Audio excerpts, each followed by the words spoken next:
Hello guys, नमस्कार। कैसे आप सब? उम्मीद करता हूँ आप अच्छे होंगे। तो साथियों, इस वीडियो में हम कक्षा 10 सामाजिक विज्ञान यानी सोशल साइंस के बहुविकल्पी प्रश्न ऑब्जेक्टिव टाइप क्वेश्चन हैं यानी एमसीक्यू प्रश्न, इसके बारे में चर्चा करेंगे। क्योंकि यह सब प्रश्न परीक्षा में कई बार पूछे गए हैं और आगे बहुत बार पूछे जाएंगे। यह वीडियो हाई स्कूल के लिए उपयोगी है ही, इसके अलावा जो हमारे भाई बहन कंपटीशन की तैयारी कर रहे हैं उनके लिए भी यह सभी परीक्षाओं में बार बार पूछा जाता है। तो साथियों, इस वीडियो में आप लास्ट तक बने रहें और हमारे साथ अध्ययन करिए, ताकि आप जब एग्ज़ाम में बैठें तो आप प्रश्न देखते ही तुरंत हल कर ले जाएं और अच्छे नंबर से पास हो जाएं। ऐसी आशा उम्मीद विश्वास के साथ चलिए हम शुरू करते हैं। और जो हमारे भाई बहन चैनल पर पहली बार विजिट कर रहे हैं वो लोग चैनल को सब्सक्राइब करके बेल आइकन घंटी प्रेस कर लेंगे और इस वीडियो को सभी लोग लाइक करें, दोस्तों में शेयर करें।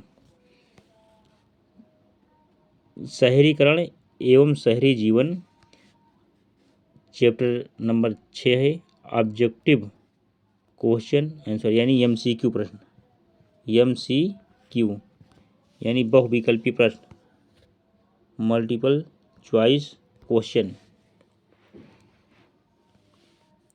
प्रश्न नंबर 1 क्या है? एक प्रतियोगी एवं उद्यमी प्रवृत्ति से प्रेरित किस प्रकार की अर्थव्यवस्था लागू की गई? बहुत महत्वपूर्ण प्रश्न है, परीक्षा में कई बार पूछा गया है। तो विकल्प ए अर्थव्यवस्था, वस्तु अर्थव्यवस्था। नंबर 2 यानी बी विकल्प। ए विकल्प में क्या है? वस्तु अर्थव्यवस्था। बी में मुद्रा प्रधान अर्थव्यवस्था। सी मुद्रा। डी इनमें से कोई नहीं, यानी विकल्प बी सही हो जाएगा, मुद्रा प्रधान अर्थव्यवस्था। चलिए स्क्रीनशॉट लीजिए इसका। नेक्स्ट नंबर 2, औद्योगिकीकरण ने किसके स्वरूप को गहन रूप से प्रभावित किया? ए ग्रामीणीकरण, बी शहरीकरण, सी कस्बों, डी बंदरगाहों। इसमें क्या हो जाएगा? विकल्प बी इसमें भी सही है, शहरीकरण। विकल्प बी देख लें, स्पष्टीकरण में भी बी दिया हुआ है।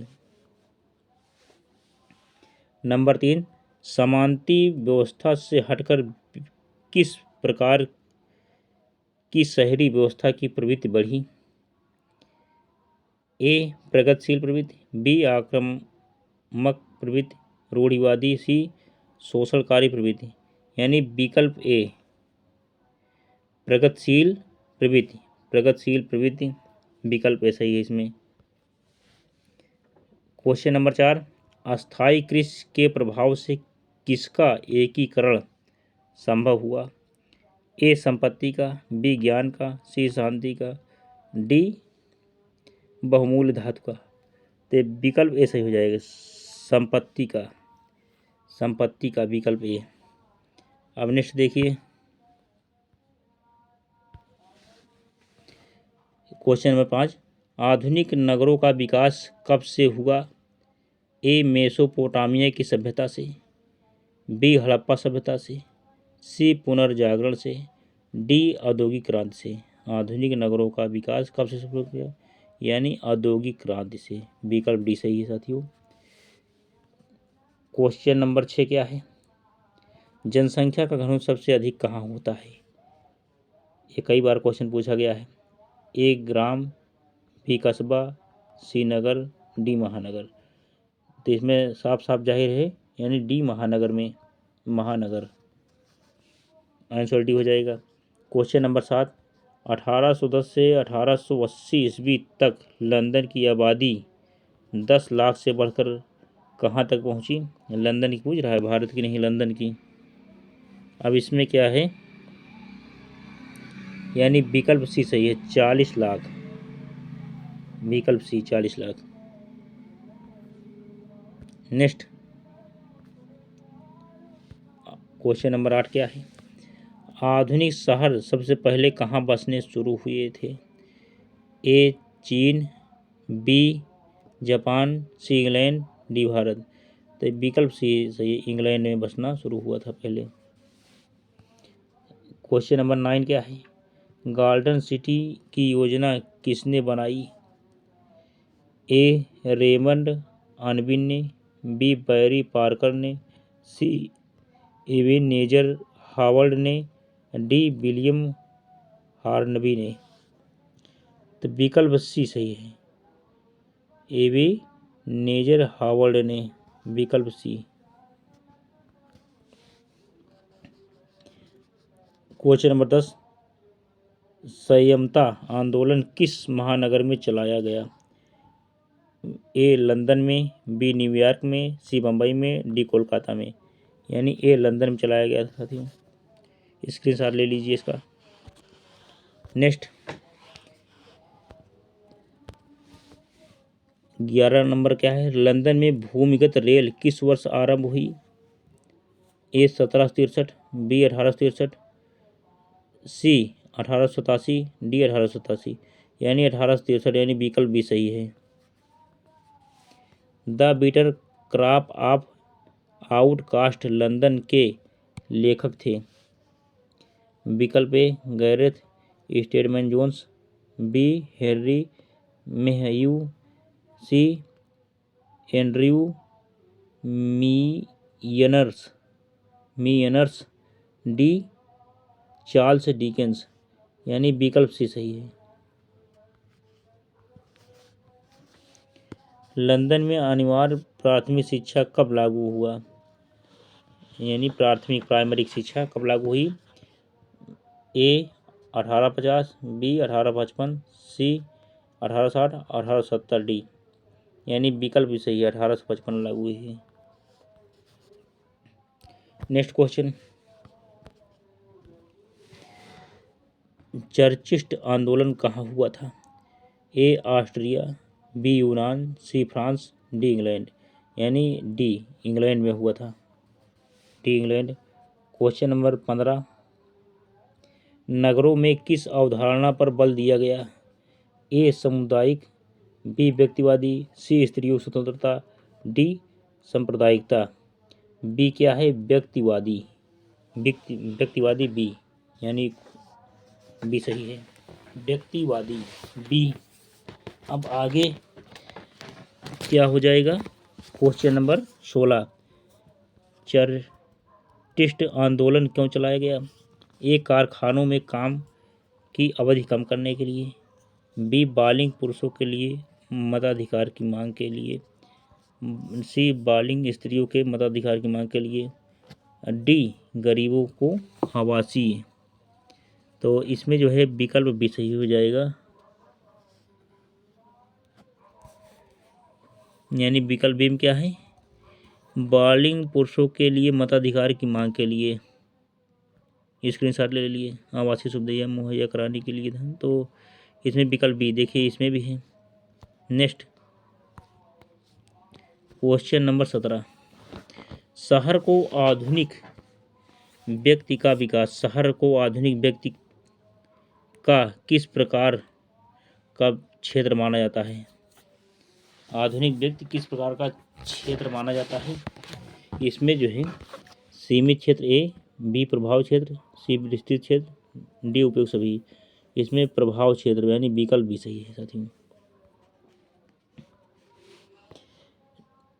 क्वेश्चन नंबर 18, घंटों शब्द का प्रयोग किसके लिए किया जाता है? घंटों शब्द यानी यूनानियों की बस्तियों के लिए, यानी बस्ती के लिए, यहूदियों की बस्ती के लिए, अरब वालों के बस्ती के लिए, ईसाइयों की बस्ती के लिए। तो यानी विकल्प बी, यहूदियों की बस्ती के लिए, यहूदी।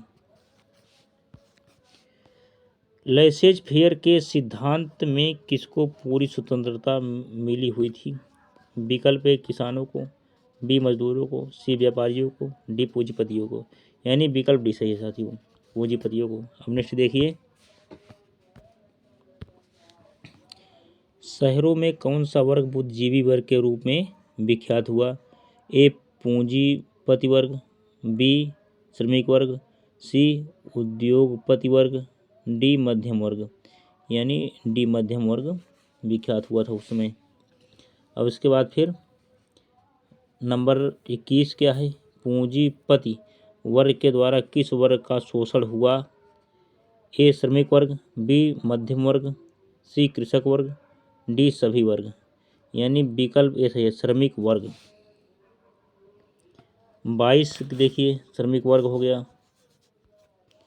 22, बम्बई किस वर्ष बम्बई प्रेसिडेंसी की राजधानी बनाई गई? तो विकल्प ए 1661, बी 1757, सी 1819, डी 1912। यानी 1800, यानी विकल्प सी सही है,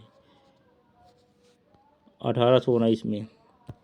अब नेक्स्ट क्वेश्चन, क्वेश्चन नंबर 16 क्या है? ब्रिटेन के किस राजा ने ईस्ट इंडिया कंपनी को बम्बई दिया था? ए जेम्स प्रथम ने, बी जेम्स द्वितीय ने, सी चार्ल्स प्रथम ने, डी चार्ल्स द्वितीय ने। यानी विकल्प डी सही, चार्ल्स द्वितीय ने। 1863 में धुआं निरोधक कानून पारित करने वाला भारत का पहला शहर कौन सा था? एक अहमदाबाद, बी कलकत्ता, सी दिल्ली, डी मद्रास। यानी विकल्प बी कलकत्ता था। 25 नंबर, दादा साहेब फाल्के ने निम्नलिखित में से किस फिल्म का निर्माण किया? दादा साहब फाल्के, तो विकल्प ए राजा हरिश्चंद्र, बी झांसी की रानी, सी आई.डी. Guest house. यानी विकल्प ए राजा हरिश्चंद्र। नेक्स्ट, बम्बई में किराया कानून किस वर्ष लागू किया गया? 1860, 1898, 1918, 1935। यानी 1918 में। 1918 कौन? विकल्प ए सी सही है, विकल्प सी 1918। इसके बाद 27 नंबर, औपनिवेशिक भारत की वाणिज्यिक राजधानी कौन थी? ए बम्बई, बी मद्रास, सी कलकत्ता, डी विशाखापट्टनम। यानी विकल्प ए सही है, बम्बई, विकल्प ए। बम्बई की चाल किस प्रकार की इमारत थी? बम्बई की चाल किस प्रकार की इमारत थी? एक मंजिली इमारत, बहुमंजिली इमारत, धनी लोगों की इमारत, सरकारी कर्मचारी की इमारत। यानी बी क्या, बी क्या है? बहुमंजिली इमारत। यानी बम्बई में बहुत बड़े बड़े घर होते हैं ना। अब देखिए नेक्स्ट क्वेश्चन, भारत में केनाल कॉलोनी किस प्रांत में बनाई गई? ए पंजाब, बी उत्तर प्रदेश, सी मध्य प्रदेश, डी राजस्थान। यानी पंजाब में बनाई गई थी, विकल्प ये सही है, पंजाब। 30 नंबर, एक स्वतंत्र राष्ट्र के रूप में सिंगापुर का उदय किस वर्ष हुआ? ए 1919, बी 1945, सी 1955, डी 1965। डी 1965 में हुआ था। अब आगे 31 नंबर, बेरान हासमान कौन था? बेरान हासमान कौन था? इंग्लैंड का इंजीनियर, सिया का प्रीफेक्ट, इसके बाद बम्बई का उद्योगपति, कलकत्ता के व्यापारी। यानी विकल्प बी, सिया का प्रीफेक्ट। देख सकते हैं यहाँ भी स्पष्टीकरण दिया हुआ है, विकल्प बी। चलिए स्क्रीनशॉट लीजिए। नेक्स्ट, सिखों के 10वें और अंतिम गुरु श्री गुरु गोविंद सिंह का जन्म बिहार के किस शहर में हुआ था? ए मुंगेर, बी खगड़िया, सी पटना, इनमें से कोई नहीं। यानी पटना में हुआ था, विकल्प सी। पटना में गोल घर किस उद्देश्य से बनाया गया था? गोल घर, ए सैनिक रखने के लिए, बी अस्त्र शस्त्र रखने के लिए, सी अनाज रखने के लिए, डी पूजा करने के लिए। यानी विकल्प सी है, अनाज रखने के लिए बनाया गया था गोल घर। इसके बाद 34 नंबर, पटना में गोल घर का निर्माण किस वर्ष किया गया? 1786, 1857, 1764, 1757। यानी 1786 में किया गया था। अब नेक्स्ट, तो साथियों ये एनसीईआरटी बुक दी हुई, एनसीईआरटी लग गया है, तो आप पूरे भारत के बारे में इसमें ज़रूर आपको मिलेंगे क्वेश्चन। तो चाहे आप जिस स्टेट में पढ़ाई करते हो, चाहे जिस राज्य पढ़ाई करते हो, प्रकाशन भले अलग हो सकता है लेकिन टॉपिक वही रहते हैं। चलिए अब क्वेश्चन नंबर 35 देखिए। पाटलिपुत्र किसके समय में मगध की राजधानी थी? अजातशत्रु, अशोक, चंद्रगुप्त मौर्य, उदयन। यानी विकल्प डी उदयन के समय से थी।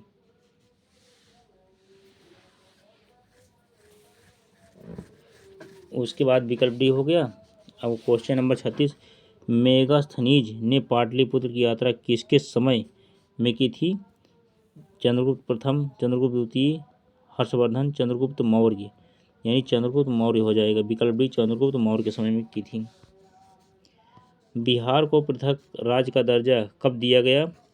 1910 में, 1911 में, 12 में, 13 में। यानी 1912 में दिया गया। चलिए अब नेक्स्ट, पाटलिपुत्र नगर की स्थापना किस शासक द्वारा की गई थी? अजातशत्रु, शेरशाह सूरी, चंद्रगुप्त मौर्य, अजीमुशान। यानी विकल्प ए सही है, अजातशत्रु के द्वारा। अजातशत्रु विकल्प ए, अजातशत्रु के द्वारा जो है पाटलिपुत्र नगर की स्थापना की गई थी। उसके बाद फिर अब क्वेश्चन नंबर 39, मगध राज्य की प्राचीनतम राजधानी कहाँ स्थित है? यानी प्राचीनतम पुरानी राजधानी कहाँ स्थित है? बोधगया में, राजगृह में, वैशाली, पटना साहिब में। यानी विकल्प भी सही, क्या? राजगृह में। विकल्प सी। क्वेश्चन नंबर 40, अंग्रेज यात्री राल्फ फिच ने पटना की यात्रा किस वर्ष की थी? विकल्प ए 1856, विकल्प बी 1857, विकल्प सी 1858, डी 1859। यानी ए क्या है? 1856 ईस्वी में हुआ था। नेक्स्ट,